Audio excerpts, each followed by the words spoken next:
It's and Oddworld.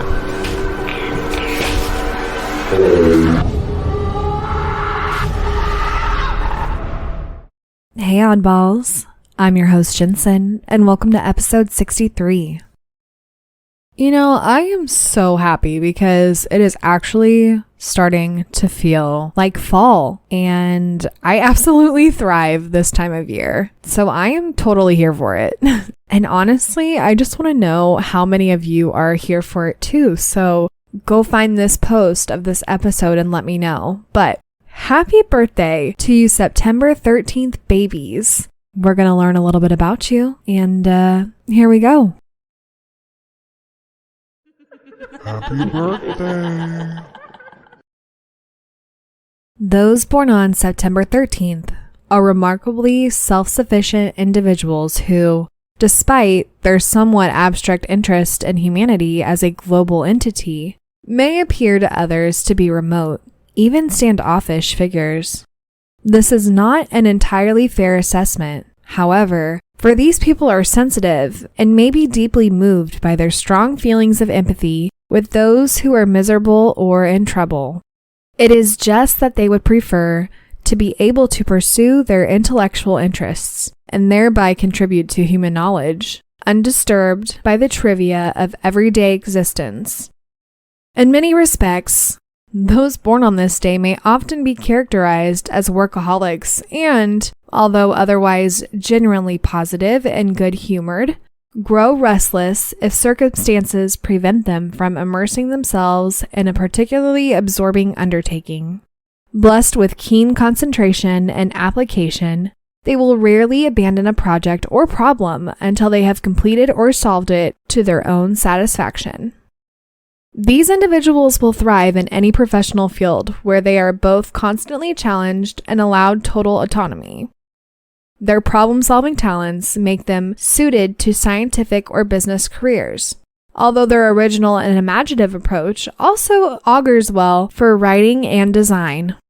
And if they do work as part of a team, they are only happy if they can direct others. Hard taskmasters, they lead by example and expect the same level of dedication and goal orientation from others as they themselves demonstrate. This is also true in their personal relationships, even more so if they are men, within which they have a tendency to claim their own right of freedom while seeking to control the lives of those closest to them. Their virtues are original, determined, driven. Their vices are aloof, combative, prickly. Happy birthday again, September 13th babies. And, you know, sometimes I read these and I just want to know somebody that has that birthday every single time. I just want to know one person that I can look at and be like, oh yeah, that's totally them. That makes sense. So if you know somebody or it is your birthday and you can relate, let me know, because I don't know. I've always thought that the birthday thing it's so fun because I feel like you get to know someone a little deeper and it kind of makes you look at them and go, oh, that's you. That is totally you. But anyhow, let's go ahead and move on to stories. This comes from Tetradotoxin-lover on Reddit.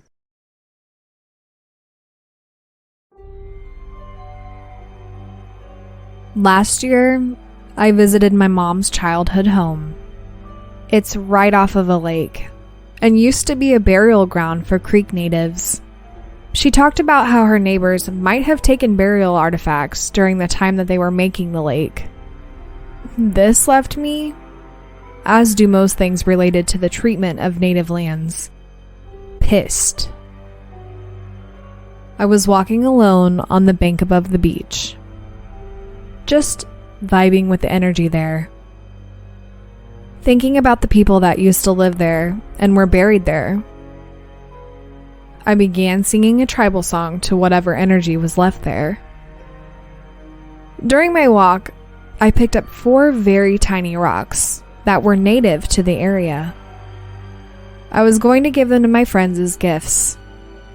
I only grabbed 4 and not 1 to keep for me. And I'm talking tiny, like maybe a centimeter in size. I was really mindful of being greedy. There were also some animal bones that I respectfully greeted and acknowledged were there before moving them off the walking path. When I was walking back to the car, I just turned around from where I was standing. I said goodbye to the energies and wished that they had some peace.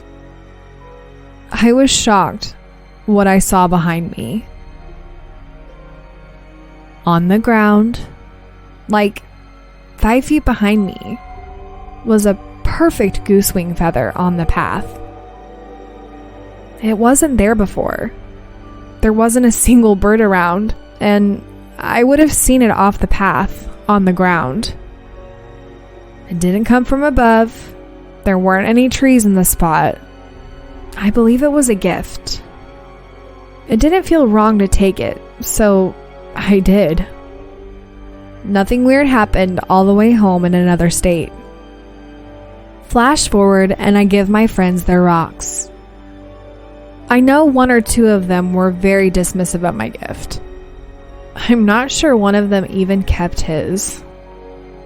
So that night, I start driving home. And at 3 completely separate points, a pure white animal tried to lunge or jump in front of my car. It has never happened before or since. It freaked me out at the time, but now I'm just curious if anyone has any ideas.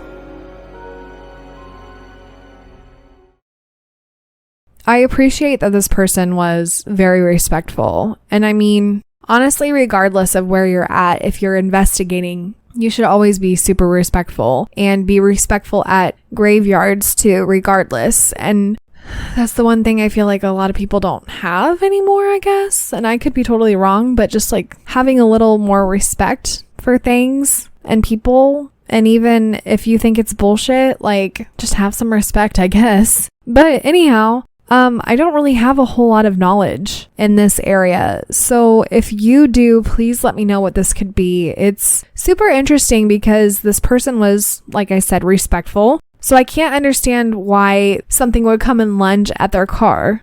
Unless it was like a warning to never give your friends gifts again who don't appreciate it. I don't know. That's kind of a dumb one, but I literally have no idea. And I'm really just kind of reaching at this point. So seriously, if you know, let me know. And we're going to move on to the next story.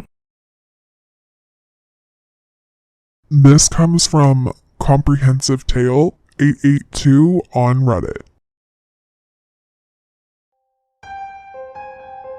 I have had experiences with hauntings most of my life. It didn't matter where I lived. There was only one house in my life that I can remember not experiencing anything. But tonight was different. I was out in public. My husband stopped at a gas station to use the restroom. He had gotten out of the car, and I was looking at my phone. Suddenly, a male voice whispers, "Hey," into my left ear. My head snaps toward the noise so fast. I thought surely my husband crouched down and did this outside the car. No. The only people outside are across the parking lot. What the actual hell? I've never experienced anything in public. Now I have to worry about this? Has anyone else experienced anything in public? Okay, absolutely not. Don't come whispering in my damn ear. I don't want that. I don't want that. But also I'm wondering if this person is meaning just any experiences that are outside of your house. Because then, yeah, I mean, think about like gas station ghost stories and hospital stories and police station, fire station, park, cemetery, restaurant, highway, all the things. All of the things, all of the places. I mean, the list literally goes on. But all of those experiences to me are out in public. And I don't know if that makes it scarier in public or less scary. I guess it depends on what goes on in your house. Because like your house is supposed to be your safe place, right? And I guess if the spirits aren't really bothering you, but you know, like they're good spirits, whatever, kind of like at my mom's house, then okay, fine. But if they're like not good spirits and they bother you at your house, I don't know. I feel like I'm just rambling at this point. I hope you understand what I'm saying. Anyhow, it's really spooky nonetheless. And to have somebody whisper hey into your ear and it's not your husband or anybody around, no. I'm sorry, but no. It's so gross, really. It's just gross. But if you've had an experience like either story, let me know, or just any paranormal story in general, let me know. And I hope you enjoyed today's episode. And well, it's an odd world after all. Oddballs, go follow us on It's an Odd World After All podcast on Instagram and Facebook. Also, give us a 5-star review on Apple Podcasts.